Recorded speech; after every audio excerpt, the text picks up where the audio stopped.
June 7, 1969. An Hoa Combat Base, South Vietnam. 2:30 in the morning. The perimeter alarm sounds. North Vietnamese forces are probing the base defenses, testing for weak points, looking for an opening. Private First Class Dan Bullock is at his post. He's been in Vietnam for 3 months. He's a Marine, trained, equipped and ready. He's also 15 years old, not 18, not even 17. 15 years old, 5 months past his 15th birthday.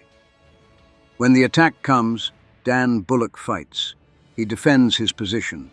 He does what Marines do. And at 2:45 a.m., a North Vietnamese round hits him. He dies at his post. The United States Marine Corps will send a telegram to his family. The Secretary of the Navy regrets to inform you. They'll bury him with full military honors. They'll put his name on the Vietnam Veterans Memorial Wall in Washington, D.C. Panel 23W, line 96, Dan Bulock.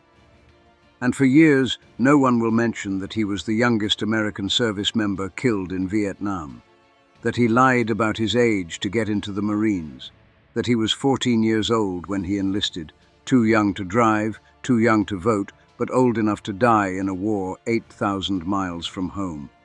This is the story of Dan Bulock, a 14-year-old who became a Marine, fought in Vietnam, and died at 15. It's about what drives children to war and what it means when a country sends its youngest to die. If you want to see the untold stories from the Vietnam War, subscribe to the channel and drop a comment with where you're watching from. This story needs to be remembered. This is Dan Bulock's story.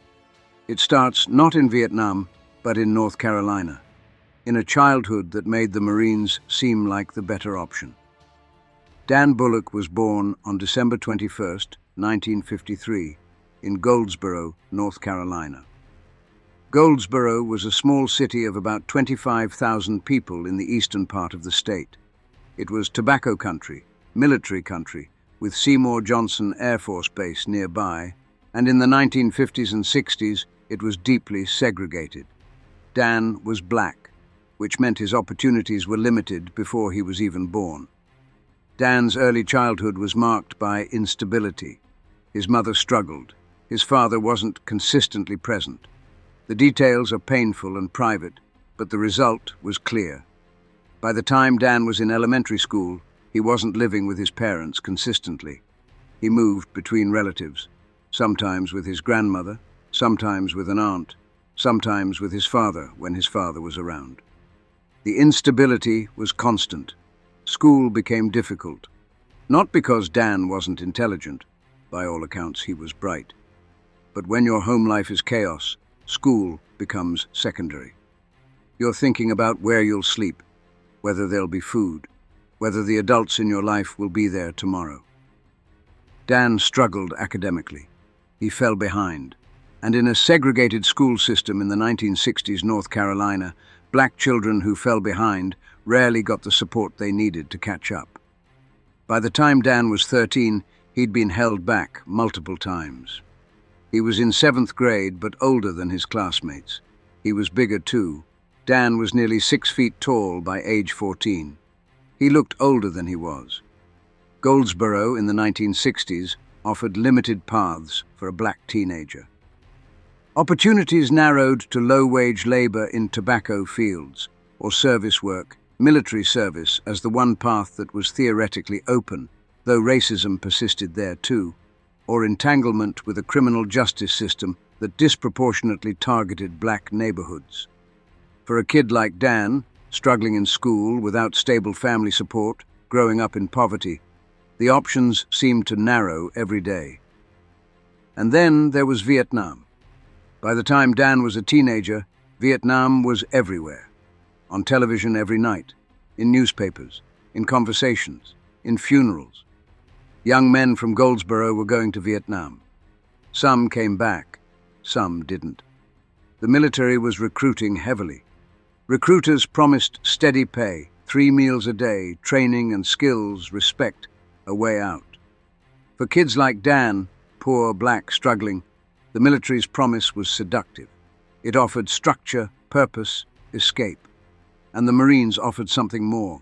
They were the elite, the few, the proud. If you could make it as a Marine, you were somebody. Dan Bulock wanted to be somebody. In 1968, at age 14, Dan made a decision. He would join the Marines. He knew he was too young. The minimum age was 17 with parental consent, 18 without. But Dan looked older. He was 6 feet tall, physically mature, and he'd heard that if you had the right documents, recruiters didn't ask too many questions. He needed a birth certificate showing he was 17, so he altered his. The exact method isn't fully documented. Some accounts say he changed the year on his actual certificate. Others say he obtained a false one. Either way, he created documentation claiming he was born in 1951, not 1953. He went to the Marine Corps recruiter in Goldsboro. The recruiter looked at the documents, looked at Dan, tall, mature-looking, serious, and accepted his enlistment. On September 18, 1968, 9 months before he'd turned 15, Dan Bulock became a United States Marine. Nobody stopped him. And that raises the question, why not? We're about to show you how a 14-year-old got through the most intense military training in America without anyone discovering his real age. Make sure you're subscribed. We're documenting the human cost of war through the people who paid it. Comment with where you're watching from. This story matters. September 1968. Dan Bulock arrives at Marine Corps Recruit Depot, Parris Island, South Carolina. Parris Island is where the Marine Corps breaks you down and builds you back up as a Marine. 13 weeks of the most intense military training in the American Armed Forces. Dan was 14 years old. Nobody knew. Marine Corps boot camp in 1968 was brutal. Drill instructors screamed, pushed, tested every recruit to their limits. The purpose was to create Marines, disciplined, tough, capable of functioning under extreme stress. Physical training meant miles of running every day, timed and graded. Obstacle courses tested strength and agility. Hand-to-hand combat training turned bodies into weapons. Swimming qualification was mandatory. Endurance events pushed recruits beyond what they thought possible. Forced marches with heavy packs, sometimes 20 miles or more. Marksmanship training centered on the M14 rifle, though Vietnam-bound Marines would transition to the M16. Every Marine is a rifleman. That's core doctrine. So every recruit spent weeks on the rifle range, learning shooting positions, mastering breath control, and qualifying at various distances.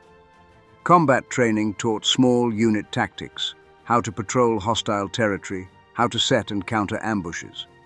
They learned land navigation, finding their way with a map and compass. They learned first aid, how to stop bleeding, treat shock, save a buddy's life. They went through the gas chamber, experiencing tear gas while learning to trust their protective masks. And through it all ran discipline and indoctrination. Marine Corps history from Tripoli to Iwo Jima. Military customs and courtesies, uniform standards, chain of command.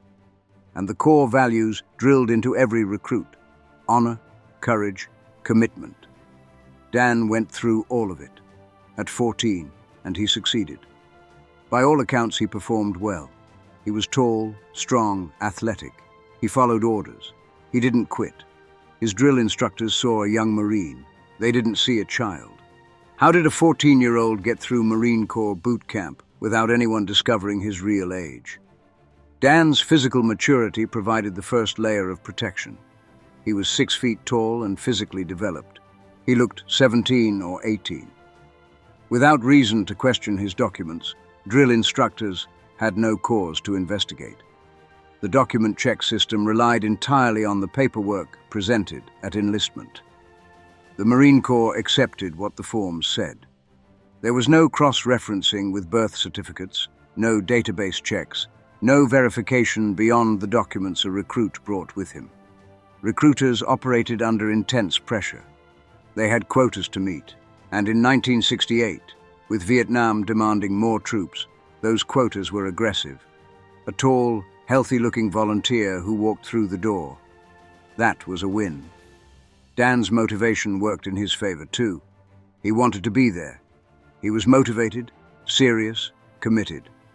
Drill instructors look for that fire. Dan had it. And ultimately, the system was designed assuming honesty. It wasn't built to catch someone determined to lie, especially if they looked the part. In January 1969, Dan Bulock graduated from boot camp. He was now Private Dan Bulock, United States Marine Corps. He was only 15 years old. After boot camp, Dan went to Camp Lejeune, North Carolina, for advanced infantry training. This was Vietnam-specific preparation taught by combat veterans rotating back from the war. They taught lessons learned in blood, how the Viet Cong operated, what mistakes got Marines killed, how to stay alive. Dan absorbed it all. He was quiet, focused. In March 1969, Dan received his orders. 2nd Battalion, 5th Marines, 1st Marine Division. Destination, Republic of South Vietnam. He called his family, told them he was shipping out. Dan Bulock was 15 years old, 5 months past his birthday. He'd been a Marine for 6 months. He boarded a plane to Vietnam. March 1969. Dan Bulock arrives in South Vietnam. He's assigned to Fox Company, 2nd Battalion, 5th Marines, one of the most decorated infantry battalions in Marine Corps history. His location, An Hoa Combat Base in Quang Nam Province. An Hoa was a Marine fire base in the Arizona Territory, nicknamed for its brutal, contested landscape.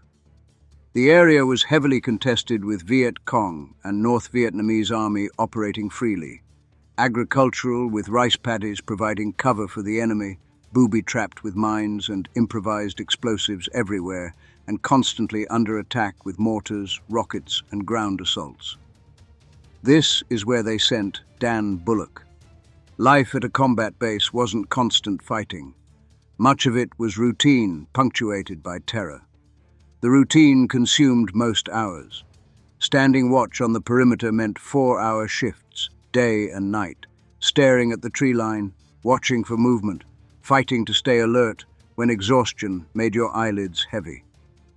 Filling sandbags was endless work. Cleaning weapons was non-negotiable.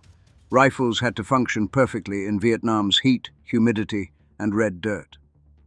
Between these tasks, Marines wrote letters home and waited. Patrols broke the monotony, but replaced boredom with fear. Units would move out to search villages for Viet Cong, wade through rice paddies looking for weapons caches, set ambushes on trails, and respond to reports of enemy activity. They'd evacuate casualties when operations went wrong. Then there was the incoming fire. Mortar attacks arrived suddenly without warning. Rocket attacks came from miles away. Sniper fire cracked out from tree lines. And ground probes tested the defenses at night. Enemy forces pushing against the perimeter, looking for weak points. For Dan, this meant pulling perimeter guard duty in the darkness, patrolling through rice paddies where every step might trigger a mine, watching friends get wounded or killed by an enemy you rarely saw clearly, and wondering every single day if this was the day you'd die. He was 15 years old, living this reality. Vietnam in 1969 was in a brutal phase. The Tet Offensive in 1968 had demonstrated the war wasn't being won despite official claims. American casualties were mounting. Public support was collapsing. But the fighting continued. The enemy used tactics honed over years. Ambushes came suddenly at close range. Then the enemy would disappear before Marines could return effective fire. Booby traps littered trails. Mines designed to maim, to wound Marines so badly others had to stop fighting to evacuate them. Mortar attacks came from hidden positions.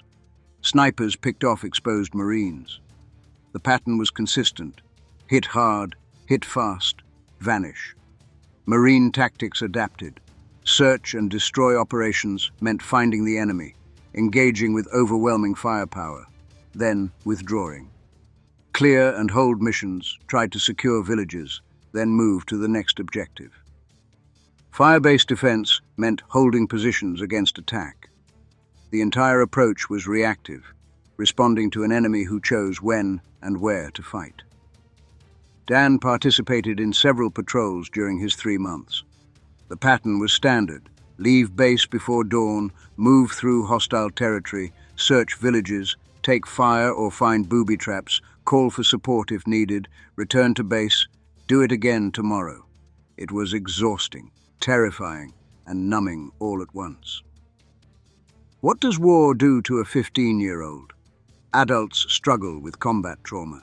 Adults with fully developed brains and emotional regulation find war psychologically devastating. Dan was 15. His brain was still developing. His sense of self was still forming. And he was in a war where people tried to kill him daily, friends died randomly, violence was constant, and home was impossibly far away. On the night of June 6th, Dan pulled perimeter guard duty. This was routine. Every Marine rotated through perimeter watch. You sat in a fighting hole, watched your sector, and tried to stay awake. At 2:30 a.m. on June 7th, the perimeter alarm sounded. Movement detected. North Vietnamese forces were probing the base. Flares went up. The base went to full alert. Dan was at his post doing what he was trained to do: watch his sector, be ready to fire, defend the position. At approximately 2:45 a.m., North Vietnamese forces opened fire on the perimeter. Dan's sector took fire. A round hit Dan Bulock. He was killed instantly or died within moments. The firefight continued for another 20 minutes. The North Vietnamese withdrew. The attack was repelled. When dawn came and the Marines did accountability, Dan Bulock was dead. Private First Class Dan Bullock. 3 months in Vietnam. 15 years old. June 7th, 1969. Dan Bulock is dead. The Marine Corps follows standard procedures. Within 24 hours, a Western Union telegram is delivered to Dan's family in North Carolina. The Secretary of the Navy regrets to inform you that your son, Private First Class Dan Bullock, United States Marine Corps, was killed in action on 7th of June 1969 in the Republic of Vietnam. The telegram is formal, official, devastating. For Dan's family, whatever hope they had that he'd come home safe ends with that telegram. At some point, someone notices a discrepancy. Dan's enlistment records say he was born in 1951. He'd be 17, almost 18. But his actual birth certificate says 1953, which means he was 15 when he died, which means he was 14 when he enlisted. The Marine Corps had sent a child to war, and that child was dead. The Marine Corps' response to discovering Dan's real age is not well documented. There's no public apology, no investigation we know of, no accountability for the system that failed to catch him. What we know is the death was classified as killed in action with no change to that status. Dan received the same honors as any fallen Marine. His family received his Purple Heart. The military moved on. Dan Bulock was brought home to North Carolina. He was buried in Elmwood Cemetery in Goldsboro with full military honors. Marines in dress blues, a flag-draped coffin, 3 volleys fired, taps played. The flag folded and presented to his family. On behalf of the President of the United States, the Commandant of the Marine Corps, and a grateful nation. 15 years old in a grave with a military headstone, Dan Bulock's story raises questions we need to confront. How did this happen? The system failures stack one upon another. Recruiters operated under pressure to meet quotas. No database existed to cross-check certificates. Physical appearance could override suspicion. Dan was motivated and capable, so he didn't raise red flags. But the deeper question cuts harder. Why was the system so easy to fool? Why did Dan want to join? His motivations aren't documented in his own words, but we can piece together the puzzle. Escape from an unstable home life. Economic opportunity, military pay and benefits represented security. Structure and purpose in a life that had been chaotic. Respect and identity. Being a Marine meant you were somebody. And probably youthful idealism too. For a 14-year-old boy in Dan's circumstances, poor, black, struggling in school, living in an unstable home, the Marines may have genuinely seemed like the best option available. That realization should shake us. It says something damning about the options available to poor black youth in the 1960s America. What responsibility does society bear? If a 14-year-old sees joining the military and going to war as his best option, we need to ask what that says about the society he was living in. What did it say about educational opportunities that school seemed like a dead end? What did it say about economic opportunities that military service looked like the most promising path? What did it say about family support systems that Dan was moving between relatives with no stable home? Dan's death isn't just about military recruitment failures. It's about the conditions, the poverty, the racism, the lack of opportunity that made war seem like salvation. Today, Dan Bulock is remembered. His name sits on panel 23W, line 96 of the Vietnam Veterans Memorial Wall, among 58,281 names. Visitors leave items at his name: flowers, flags, notes. Some specifically seek his name because of his age. In Goldsboro, his grave is marked with a military headstone. Local veterans honor him on Memorial Day. His story is taught in some local schools. He's cited as the youngest American killed in Vietnam. His story appears in books and documentaries about the war. Researchers studying underage combatants reference his case. But the question remains, is remembering enough? Dan Bulock was 14 when he enlisted, 15 when he died, the youngest American killed in Vietnam. If this story showed you the individual human cost behind the statistics, subscribe right now. We're documenting Vietnam through the people who fought it, the stories that reveal uncomfortable truths. Comment with where you're watching from and what Dan's story makes you think about. These names on the wall were people. This was one of them.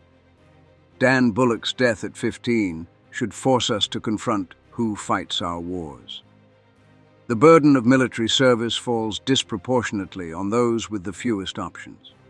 When a 14-year-old sees war as his best choice, we've failed that child long before he ever puts on a uniform. Vietnam didn't draw equally from American society. Black Americans made up 11% of the U.S. population, but 16% of combat troops and 23% of combat deaths in the early war years. College deferments protected middle and upper-class youth. Working class and poor youth couldn't afford college and became draft eligible immediately. Rural and small-town America sent disproportionate numbers. Dan fit every part of that profile. Black, poor, southern, small town, limited options. He just got there younger than most. He wanted to be somebody. He became a Marine. He served his country. He died defending his post. Panel 23W, line 96, Dan Bulock, 15 years old. Remember his name.